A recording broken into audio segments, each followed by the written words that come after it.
Hello everyone, good morning guys. আমরা কিন্তু গয়া থেকে বেজনাথ ধামে চলে এসেছি, বিদ্যাপতি ধামে। এখানে দেখো একটা ছোট্ট কাহিনী আছে, সেই কাহিনীর একটা ছোট্ট ক্লু দিচ্ছি তোমাদের। সেটা হলো এটা কিন্তু রাবণের মুখ।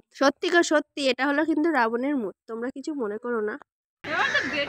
এখন সবাই স্নান করবে। ওইদিকে দেখো গাইস, তোমার ওই দিকের ঘাটগুলো কি সুন্দর সুন্দর।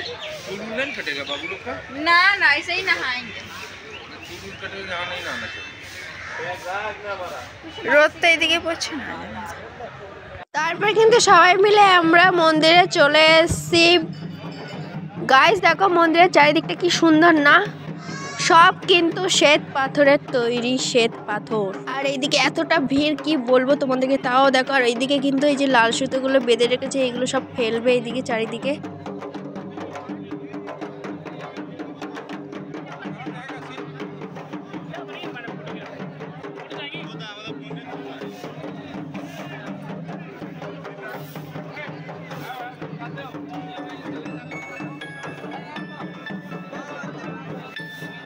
ওইদিকে দেখো একটা, এই যে এক্ষুনি ফেলবে, ওই যে ধরে আছে কিন্তু, ওই যে ফেলে দিয়েছে সুতোটা। এবার কিন্তু সবাই মিলে নিয়ে এখন যাবে দেখো। আর ঢাক ঢোল সব কিছু এখানে কিন্তু বাজছে। এই দেখো সব কিছু সুতোটা ফেলেছে, সুতোটা নিয়েই কিন্তু সবাই এখন যাবে।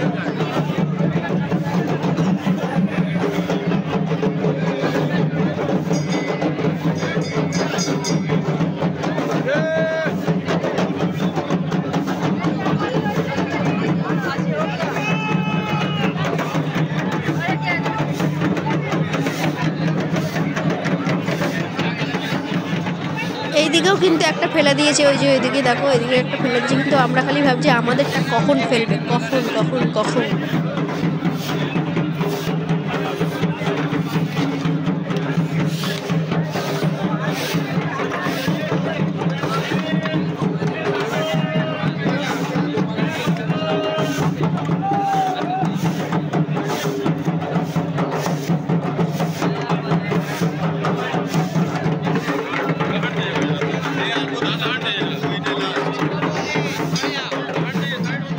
ফাইনালি কিন্তু আমরা শিবের মাথায় জল ঢালবো বললো, কিন্তু এখানে কিন্তু লাইন দিয়ে দিচ্ছে। আর দেখো প্রচুর এখানে কিন্তু এতটা লাইন, না কি বলবো, এখানে এইটুকু ভেবো না লাইন, আরও লাইন আছে। এটা সবে একতলায়, এবার দোতলায় যেতে হবে। এবার দোতলা থেকে আবার মানে কোথায় যাবো তার ঠিক নেই।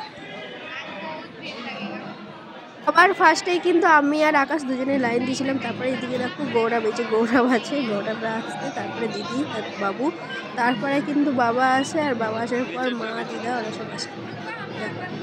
এদিকে দেখো দিদি আসতে, আর আমরা কিন্তু ওদের আগেই লাইন দিয়েছি।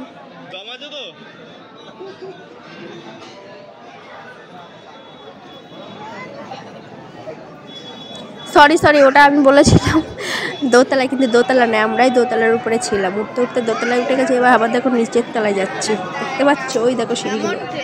নিচ থেকে আবার কোথায় উঠবো তার ঠিক নেই।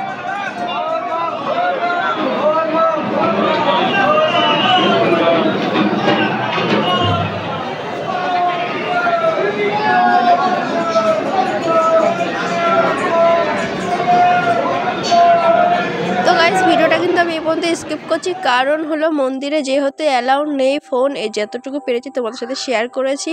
তো আগামীকাল আবার নতুন ভিডিও নিয়ে আসছি, ততক্ষণ তোমরা সুস্থ থাকো। এদিকে দেখো তোমার দাদার অবস্থা খুব খারাপ হয়ে গেছে। তো টাটা, বাই বাই, টাটা।